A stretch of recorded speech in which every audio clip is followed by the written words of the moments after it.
Hey folks, welcome back. I'm inside again, and that's probably no surprise because I got to be inside at some point. It's winter. But what I'm doing today is I'm tackling a little chore that I've been meaning to do because we're in the heating season.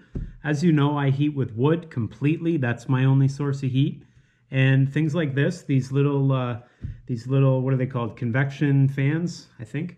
These little fans that I use for my wood stove help to circulate the air, and they don't require any electricity. These things are great. I've been using this one for years, but at the start of this year, it stopped working.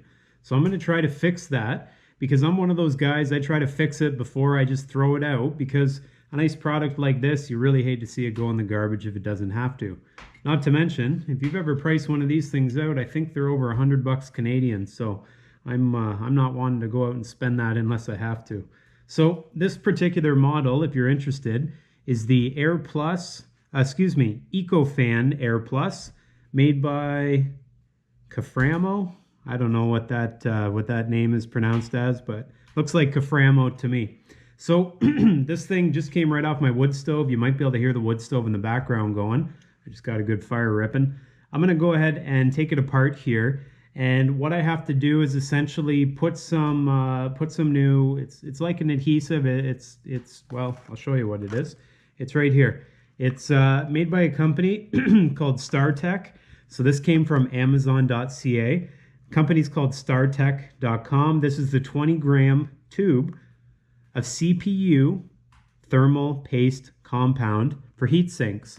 This fan here is a heat sink, and it's going to require some of this paste in order to get that heat to electrical motor going again. So that's what we're going to go ahead and get working on today. So essentially, I'm going to take this apart. You're going to watch how I do that. I'm going to reapply some of the CPU thermal paste, and hopefully it works after I reassemble it. And if it doesn't, well, I guess it won't work. So let's give it a go here. Okay, so what do I have in front of me? I've got a series of screwdrivers because I didn't know which ones I was going to need, and I didn't want to walk back out to the shop. So it looks like for this model, I have to use a Phillips head screwdriver and take the motor out of the way, get it out of the way so that I can access two further screws. So I'm going to do that here. And I use a towel when I'm working on things, and the reason I use a towel and on a hard surface, when I drop little itty bitty screws like this Phillips screw, it falls and it stops. It doesn't fly off onto the floor where I won't be able to see it. All right, there it is there. So I got those two off. The motor should slide out of the way. And I'm trying to be careful here because there's some electrical wires hooked up to it. So I'm just going to slide it out of the way just enough so I can access that screw on the front. And the same thing, if we sneak around here, on the back. So I'm actually just going to hold the fan with my hand and just make room for access to the other screw.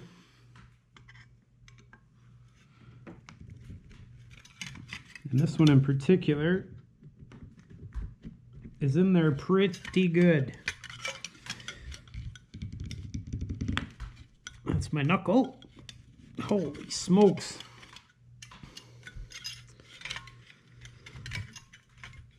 Who put this one in? King Kong? Oh my gosh. Anyways, I think I might have to get a different screwdriver, one that's a bit bigger, because at this rate I'm going to strip the screw and then I'm actually euchred and I won't be fixing anything. So bear with me for a minute. I'm going to get a bigger screwdriver. Okay, back with the artillery. Unfortunately, the artillery I have does not fit. That screw is just a touch smaller than what this Phillips screwdriver will fit. And so I'm down to the next size lower, at least the one I could find, and it's a bit too big. I found this one. This is a perfect fit, but it's quite small. So what I did was I brought my vice grips and I put it on there, and I'm hoping I can put a little bit of gusto into this and make it move. And just so you guys can see what I'm dealing with here, it's sort of seized in there solid. Let's see if I can.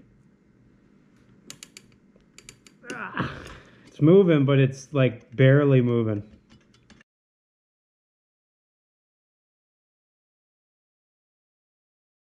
Okay, I think I finally got this screw out, and that was an ordeal.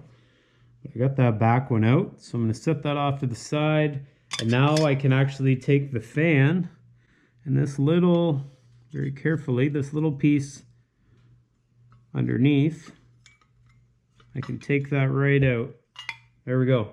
Okay, this is the surfaces. There's two of them here, these metal pieces. Those are the surfaces where I'm going to put this.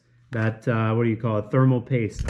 That's going to get cleaned off, these surfaces, on both this element and on the actual fan base. I'm going to clean off the surfaces, put that thermal paste on, and hopefully I can slide her back in. So what I'm going to do here is I am going to rotate this out of the way. You can see I can rotate it, and look at that rust down there on that screw. So anyways, rotate it out of the way. I'm going to clean this surface here, and I'm going to clean the surface on the bottom, and then I'm going to take some of the thermal paste, put her on there, do the same on the fan element, and put it back together, and hopefully Bob's my uncle, and that'll fix things right up.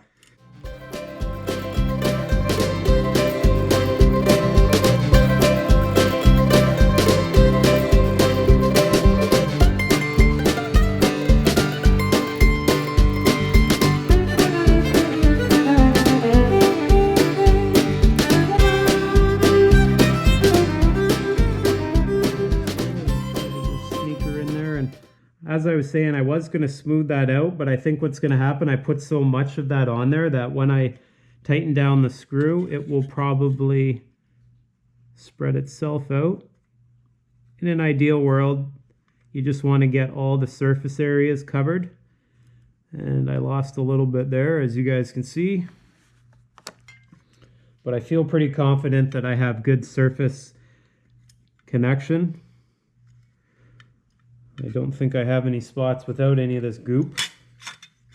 And I think I'm getting there. So I'm going to tighten this down. And you'll want to have some rags handy afterwards to get all the residual cleaned up. It's a bit messy. Hopefully for you, you can get both of those initial screws out so you don't have to horse around sort of like I am here. But if you do have to horse around because it sees solid like the one I just showed you, then you know what to expect.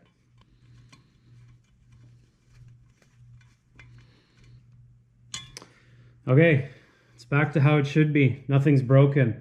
I think I did a half decent job. As you can see, it's a little mucky. Just got some of that paste all over the place. Just get a rag, clean that up. I'm gonna go throw it over on the wood stove after I clean it up, and fingers crossed it works, so bear with me. And with a little fire going there and a little fan going there, I would say this overall is a success.